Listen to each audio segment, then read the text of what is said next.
All right, let's just jump right in. Today, we're going to break down some seriously potent communication techniques, all pulled from our source material. And look, this isn't just about learning to talk better. It's about fundamentally rewiring how you use language to connect with people on a way, way deeper level. You know that feeling, right? You're in a conversation, you're trying to make a point, get someone excited about an idea, or just, connect. And it feels like your words are just bouncing off a brick wall. It's that super frustrating moment where you know what you want to say, but the impact, it just isn't landing. Well, what if there's a way around that? The material we're digging into today lays out a specific toolbox.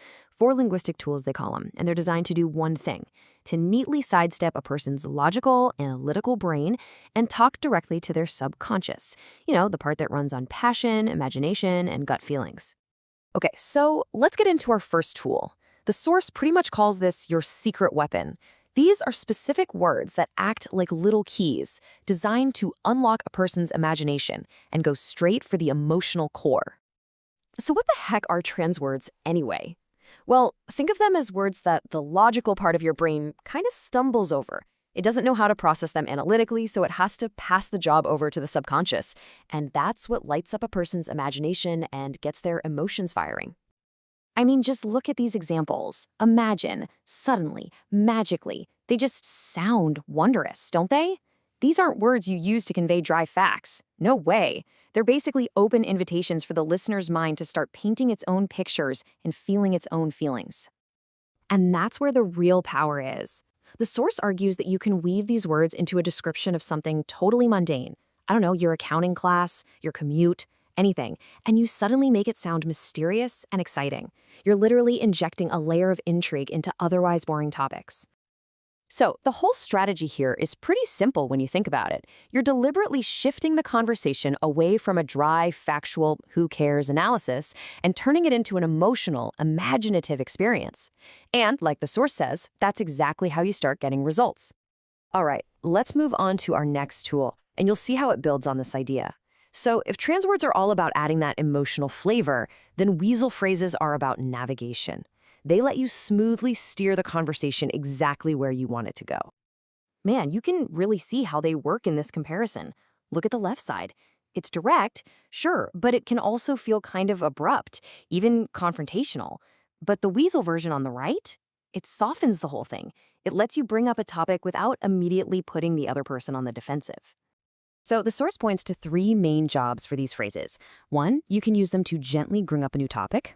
2, they're perfect for saying something that might be a little too forward otherwise.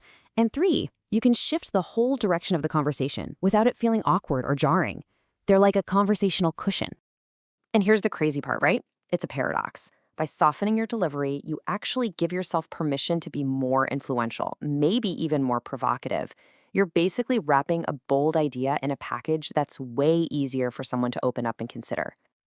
All right, tool number 3. This is where things get even more direct, but in a way that's designed to fly completely under the conscious mind's radar.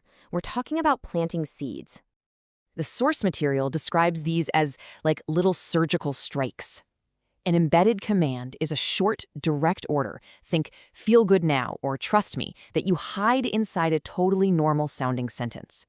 The conscious mind just hears the whole sentence, but the subconscious?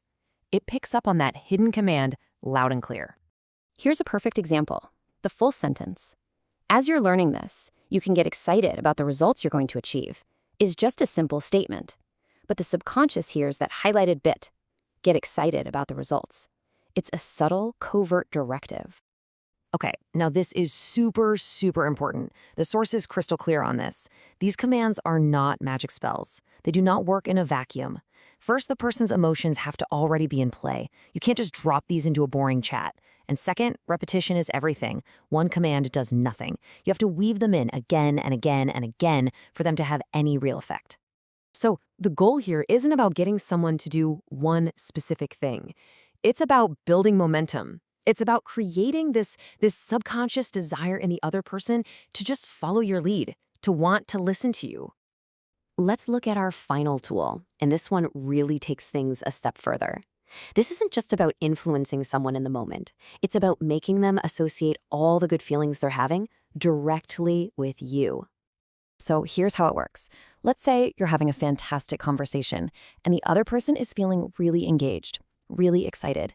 Linking is the technique you use to make them feel that excitement and interest about you. You're basically hijacking their positive emotional state and attaching it to your own presence. And these are some of the key phrases that do the trick. Notice how they're kind of ambiguous?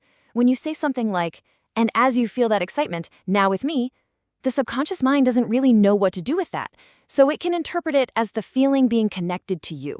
It's a clever bit of linguistic sleight of hand. And boom, that's the endgame right there. You're not just a person who made them feel good once, you're actually conditioning them to associate your very presence with that positive state. You become the source of the good feeling. So when you take a step back and look at all four of these, the trans words, the weasel phrases, those embedded commands and linking, you start to see the pattern, right? Every single one of them is a tool designed to do the exact same thing, to move a conversation away from the logical, analytical, and often guarded conscious mind and pull it deep into the world of the emotional, the imaginative, and the influential subconscious. And that kind of leaves us with a final thought to really chew on. This whole approach challenges us to see language in a completely different light. What if words aren't just these passive labels we use to describe the world around us?